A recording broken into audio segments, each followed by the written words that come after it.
Cocoa Beach is your ultimate Florida beach vacation.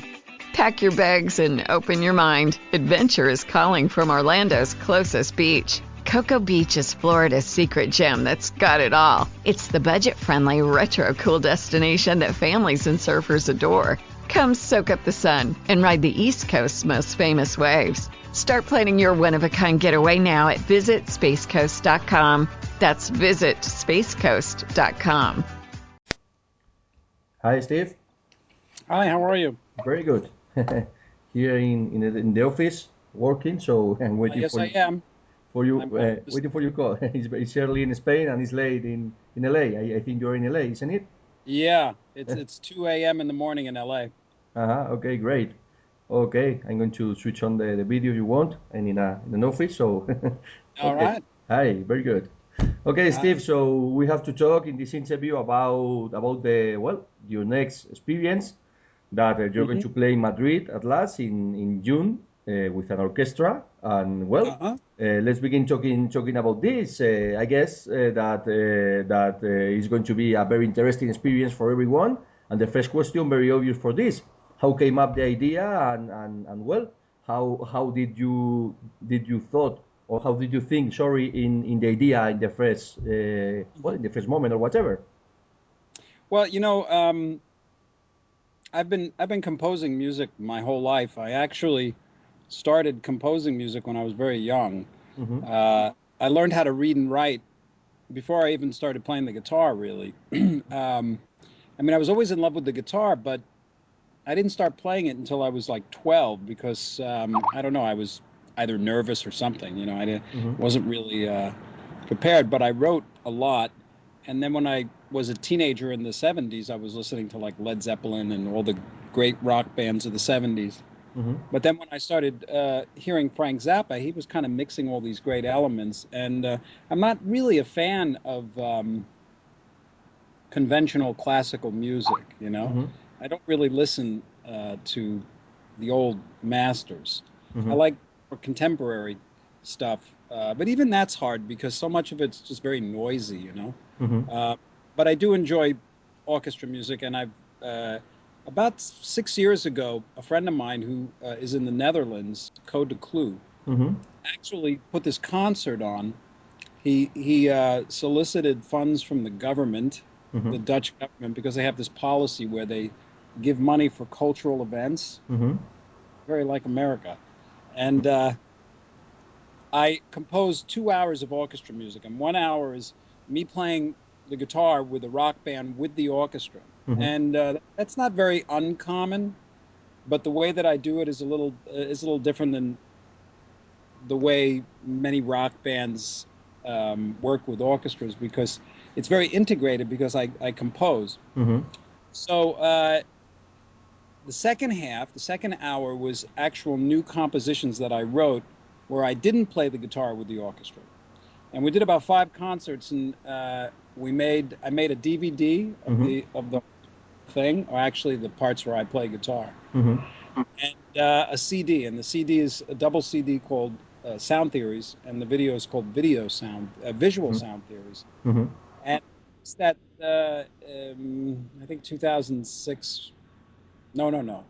I'm not good with dates, but it's very good. It went very well. So I was, it's very difficult if you're a composer to get your music performed with an orchestra, because they only play, most of the time their repertoire is from composers from the past. Mm-hmm. It's do a lot of new pieces, and it's especially rare to take a piece from a guitar player. Mm-hmm. A rock. Yes. Holland that was interested in having me write a piece for them. So I was actually commissioned to write a piece. And composing a symphony, it takes like 6 months of 10 to 15-hour days. Uh-huh. Oh. And then it went so well, they asked me to do another one, so I did another one. Mm-hmm. And that went so well that they asked me to do another one. And that's what I'm working on now. And it's for this Stravinsky Festival that they're having in Holland, where it marks the 100th anniversary of the first performance of The Rite of Spring. Mm-hmm. So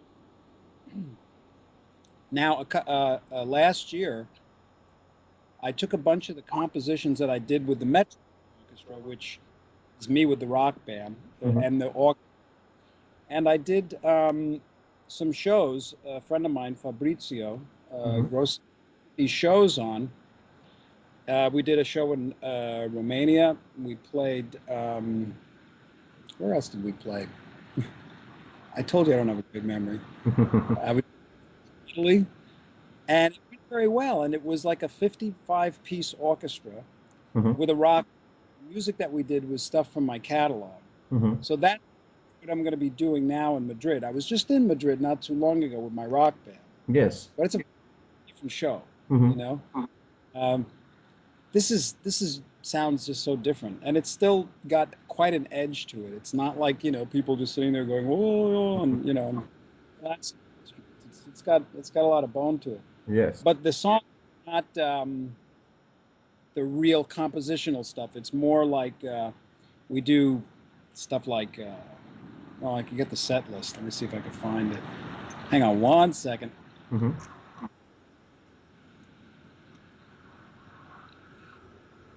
It went good. Hang on. Yeah, I'll be playing with the Evolution Tempo Orchestra, which is the orchestra from Romania. I'm doing.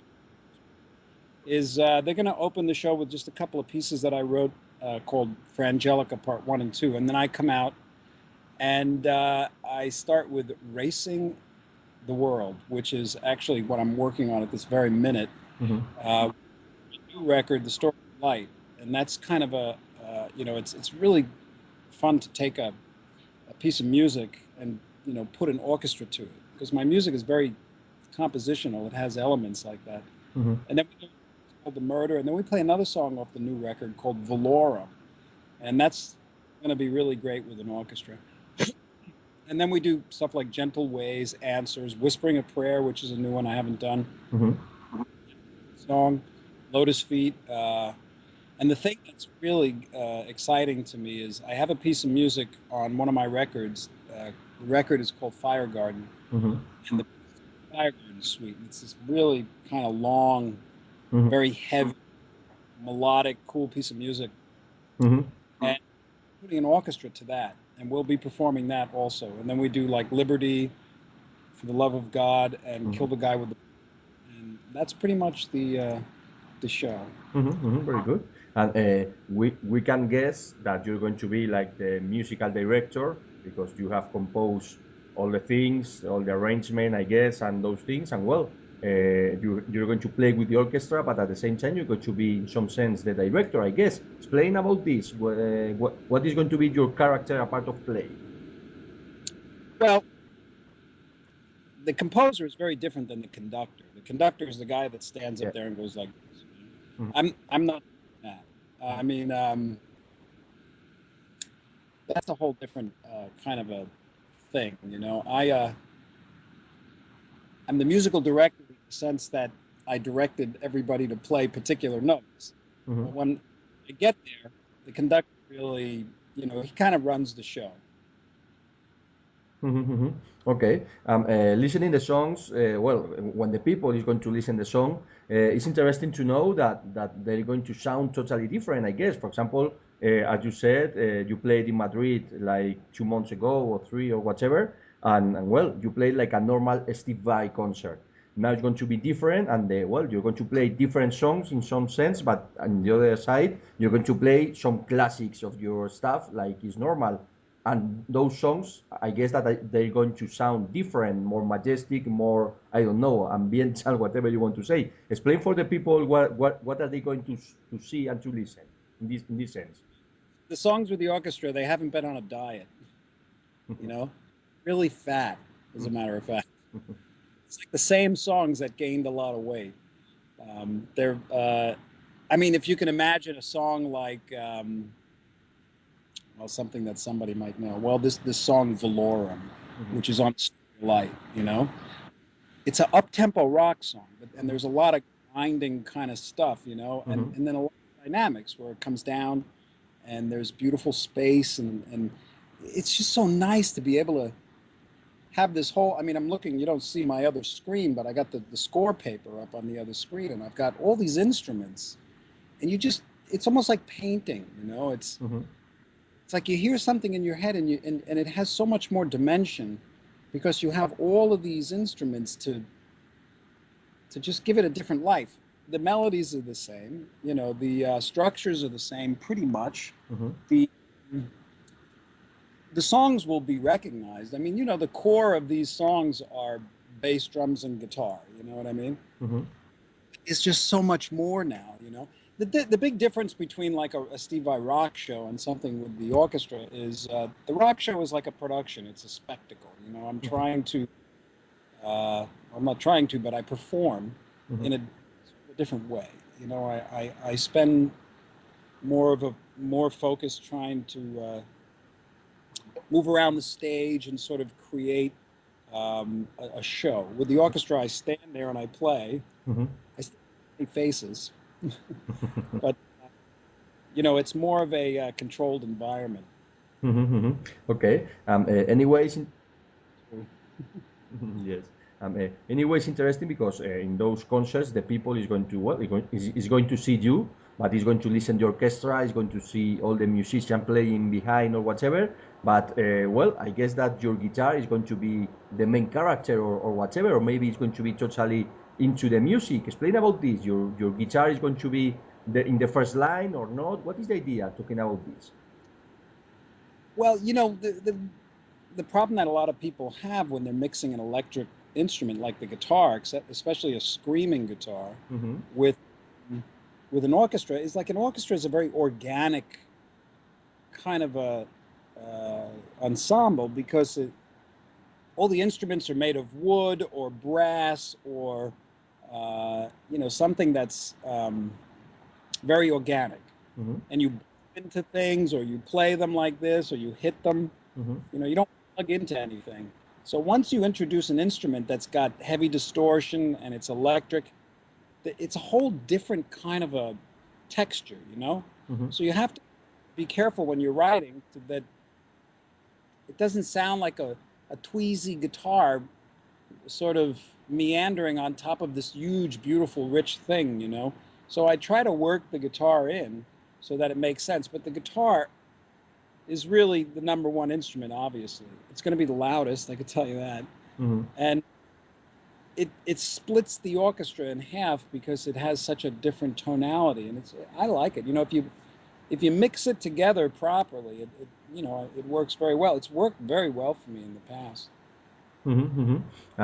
It's interesting to know that when you are playing, you have a lot of magic into your fingers first, but it's magical to see you playing and those things. It's very interesting. But in this case, it's going to be different because you have to play your guitar, but the whole orchestra is behind.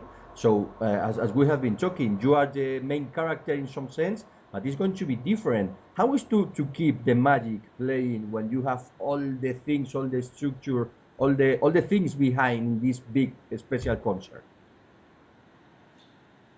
Well, it's very easy. The magic doesn't really, the magic is in your mind, Magic is it's actually a frame of mind. I say magic, but Yes. Really, you just be in the moment. I just try to be in the moment of what's happening. And when you're performing, maybe you play an instrument, you know that when you're on stage, really into what you're doing, you can be very open to what's happening around you and into what you're doing and become part of it, obviously I balance between both things because sometimes you really have to be focused on what you're doing. Sometimes you just kind of open up and you just listen and you let it kind of wash over you and you just let the notes come out. You work on songs until you don't have to worry about what you're going to play, and then that's when the magic starts to happen because you can have an emotional investment in what you're doing. And whether it's orchestra or somebody hitting on a tin can, I still respond to what I'm hearing. And if there's magic there, as you say, I'm not the one creating it. You know what I mean? I'm the one that's trying to contribute to it. Because the magic that somebody feels when they listen to music, it's very subjective because it's different for different people. And when you find an artist that you like, what it is, it's the sound of the mood and the atmosphere of what the music is creating that you know. And with the orchestra, it's just so much more powerful, you know, in a different, like, you know, heavy guitars, which are great. But with the orchestra, it's, you know, it might be, it would be more interesting, I think, to have a conversation with people who come to the show after, you know, to see how they, because some of the people there will have probably seen the rock show, you know. They'll be able to really have a different perspective. You know, me, it's all great, you know, and it's not quite all the same, but you know, the magic is, I'm unconscious of it, but I just do it, you know. Yes, I understand what you mean. Okay. You told me before that you have recorded some things before with orchestra and those things, but well, I don't know if in this special tour you're going to record a specific new DVD or whatever. If you have in mind to record those concerts or not, or tell us about this, please.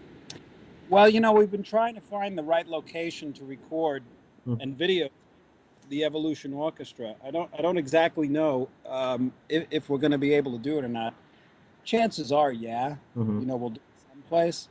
I don't know if I want to do another video of it, though, you know, like a DVD, because I did one, you know. Yes. And maybe, you know, we're still kind of working on that.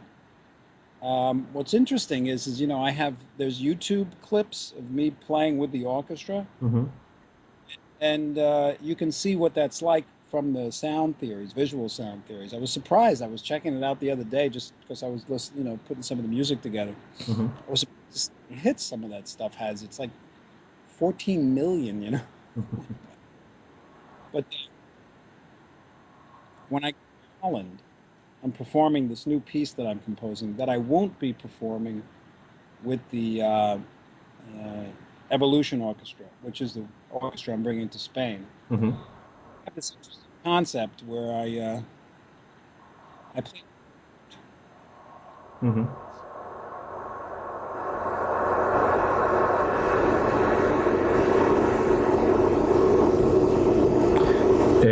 Sorry, Steve, I have a problem with the sound. Are you are you listen okay now? I can hear you. Okay. Now it's okay. I don't know if it's my problem or yours. I don't know. Now it's okay. Okay. And well, let's talk now a little bit about about your new album. Well, your last album, The Story of Light. We made an interview when it was going to be released. I don't remember exactly 2 weeks ago or whatever, and we talk about those things. And well, how do you see right now about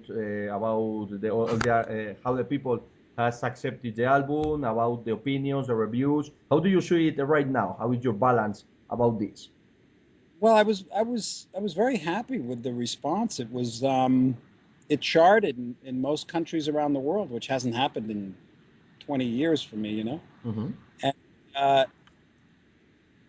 the shows were just fantastic. You know, the reviews from the show were, what I did read were really, they were so great. I felt I was embarrassed, you know.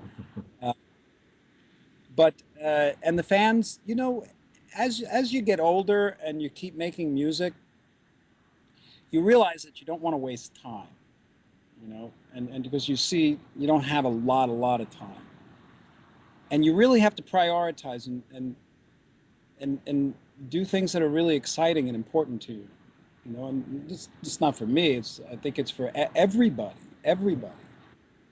You know, you just don't want to get to the end and think, wow, I just worked my whole life and I didn't really do things that were really important and interesting to me. You know, it sounds kind of selfish, but really it's not, because when you do things, everybody has different interests. You know, people are very interested in bookkeeping, you know, or cooking, or, you know, whatever it is. You really, or I should say, I think life can be more exciting when you really doing what's exciting to you. Mm-hmm. And these days when I write music, I really need to, I feel compelled, so to speak. It's not unlike a lot of musicians where I really can't waste time and I got to do what's interesting and important to me. I can't chase radio because it just, my music just doesn't really work on the road. It doesn't seem to have worked on the radio, but it's changing actually, I mean, I can listen to something that's popular on the radio and write something just like it. I've got good ears for that. But then I listen to it when I'm done. I'm going, well, why do that when I could have done like John the Revelator or Valorum or The Story of Light,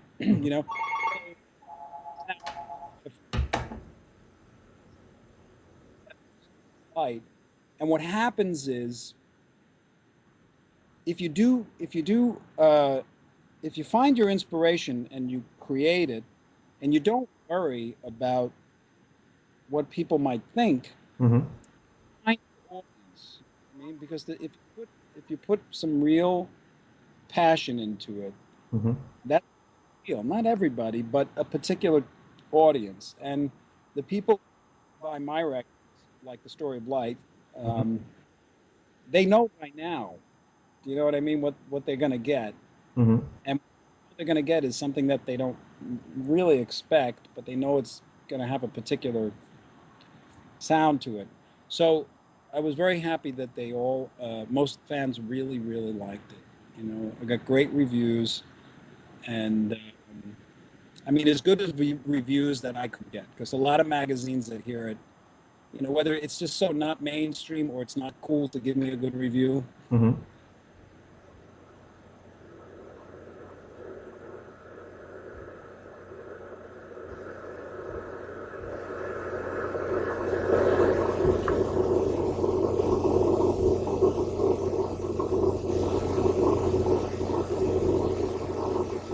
Yes. Okay. After the Story of Light and after those concerts with like STEVE VAI and Evolution Tempo Orquestra, and so, what are the next projects that you have in mind in a short or medium term? Or so, what is your next idea, your next step? Well, right after this tour with the Evolution Orchestra, I go to I kick off another whole 6 months or 10 months of touring with my rock band. Mm-hmm. And we start out in Australia, and what's exciting to me when I'm touring is when I get to go to places that really haven't seen a lot of musicians and artists.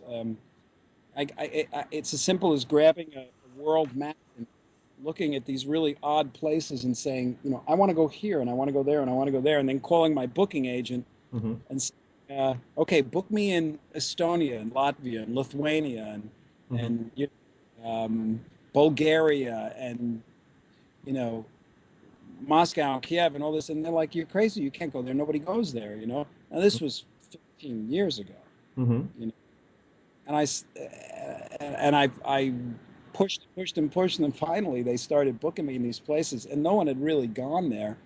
And I mean, when I say no one, I mean American artists that go on tour usually tour Europe Yes. or North America, then eventually South America.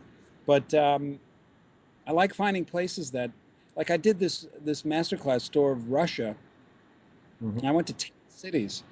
And there were cities that I went to that never had an American perform in Mm-hmm. them, Oh. And it was exciting for me. I mean, I was told I was the first American rock artist to play in communist China, Mm-hmm. Years ago. And same thing with Russia.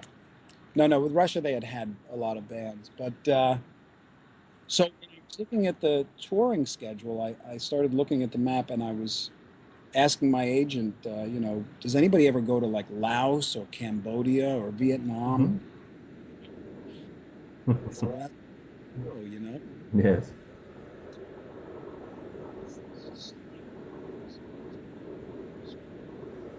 Mm-hmm.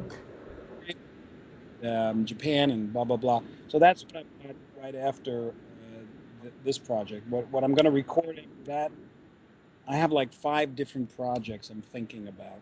And continue with this. How is the reception in those kind of different places? I mean, as you said, there is not very common for them to see rock stars or very big artists in those places, and in some sense they had to freak out absolutely.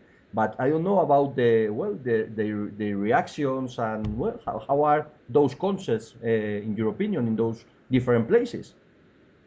It's different in different places. For instance, when I first went to Russia, they had not really had, this was like 17 years ago, I think. Hmm. I don't remember when it was, but it was quite some time ago, and they had not really had a lot of rock bands there. And it was interesting because when I started to perform, the people are very, at the time, they seemed very reserved Hmm. and very sort of, concerned with what was going on around them, and very dry Hmm. and themselves. And I realized that it felt like they were very repressed and sort of depressed, Hmm. Hmm. over there at the time. Russia has changed tremendously Hmm. over the last 15 years. Hmm. Um, so in the middle of the concert, I just, towards the beginning of the concert, actually, I stopped and I just made an announcement. I said, what happens in here is for us. And what happens in the world outside has nothing to do with this. I can't remember exactly what I said, but I kind of loosened them up. And then they just started, when they realized that they couldn't get in trouble for having a good time, they lost their minds, man. Hmm. It was just insane. And I remember when I played in China, the entire stage was the stage and the entire arena had armed guards, Hmm. you know, around the whole thing. So people were very reserved. They didn't know what to expect. They'd never seen a concert like this. Hmm. Once the show started, even the guards and everything, they just started loosening up, and it turned to be a great time. And places in like when I had started going to Eastern Europe, uh, places like Poland and all the way to Turkey and Greece and Slovakia, places. They were just crazy, good, fun people. They really wanted to have a great time, and it was really obvious. And I just done 3 or 4 runs of those territories, and they're just really great. South America too, the Latin countries, people are crazy. It's when you get to like Los Angeles where they're dead as a doornail, Hmm. you know, Hmm. so jaded. And there's other places that are just they've lost a sort of spark, and there's more of a critique going on than the enjoyment of a show.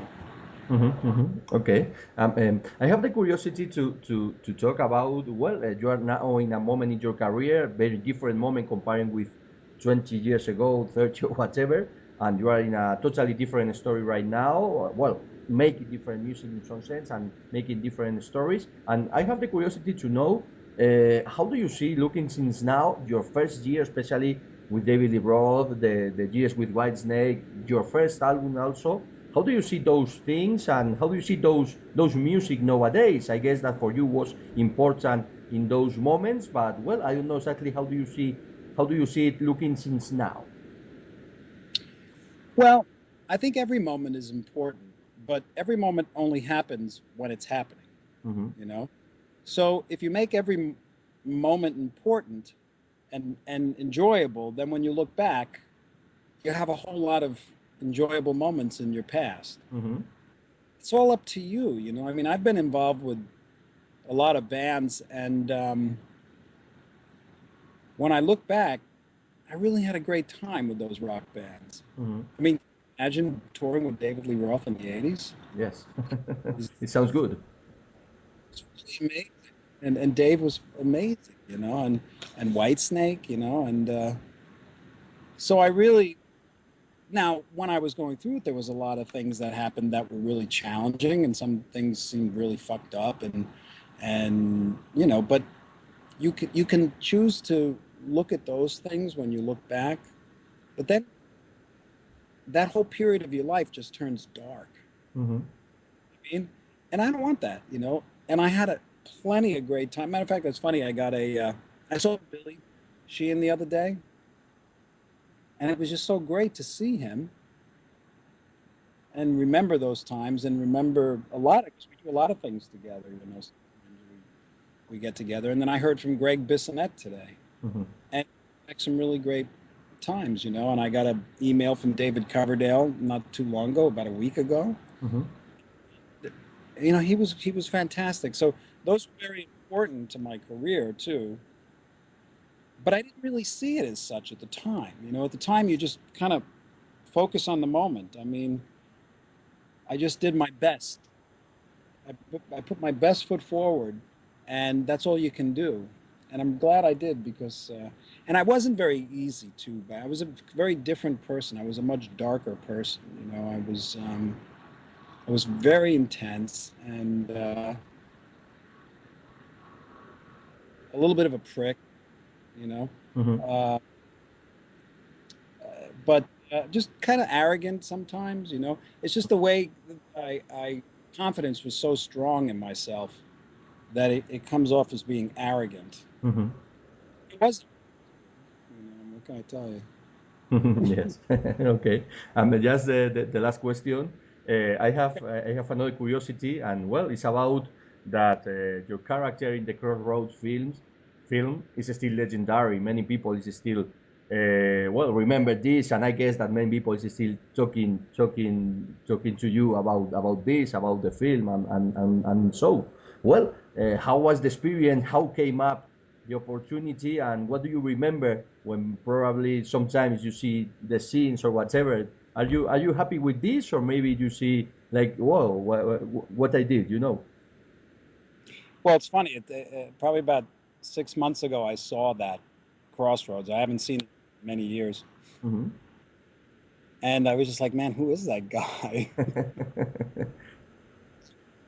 Person I was telling you that I used to be able to be, Butler. I mean, I wasn't like that all the time, but, you know, it was acting too.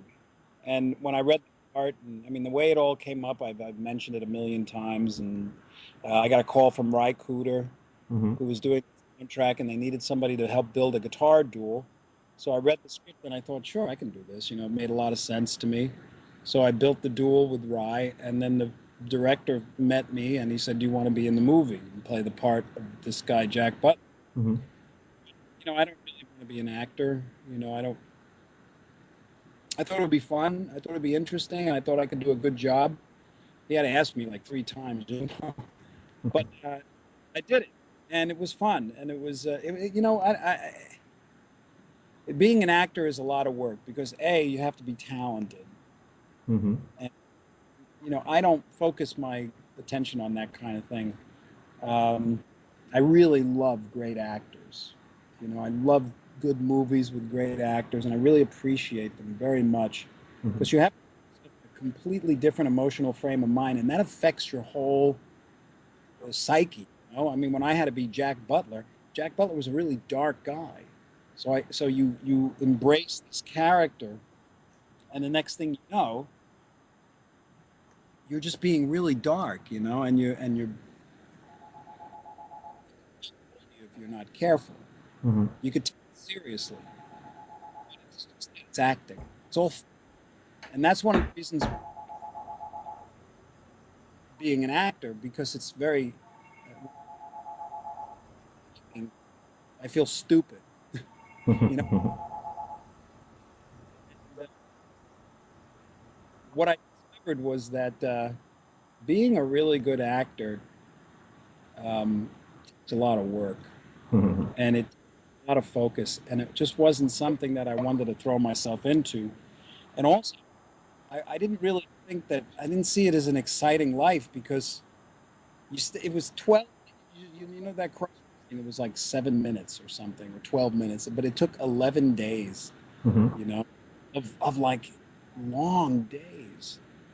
And most of the time, it seemed like 80% of the time you're just sitting around waiting, you know, like just getting your mojo on, and all of a sudden cut, you know, an hour and a half for them to change one camera, and they're padding you down, and then action, you know, and it's like, I want to go back stage, you know. but I really have good actors, and I got offers to do parts in some movies after that, but they were all for these very dark characters. Mm-hmm. Okay. Mm-hmm. Okay. Okay, Steve. So thank you so much for your time. It was a big pleasure, like always. And well, just to finish, say whatever you want for the Spanish fans, for the people that is going to read this interview, and well, for the people that is going to come to the concert in June in Madrid. Yeah. Well, are you going to be showing the Skype? Are you recording the Skype? And Yes, I'm recording in Skype. Yes. it's my first Skype interview. Okay, great. The last show I did was in Spain. Mm. Second to last, Madrid.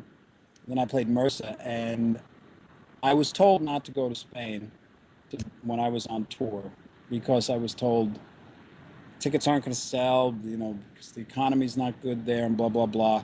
Mm-hmm. And you money. And I said, you know what? I've got to go. I haven't been there, and I don't want to wait.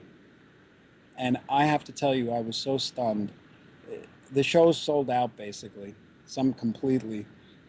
And the fans, when you haven't toured for 5 years, you don't really know what to expect. Mm-hmm. I've been more touched and more happy and just grateful for everybody that came out and enjoyed the show. And I got some great ideas for the next show, and I love doing it, and I will be back.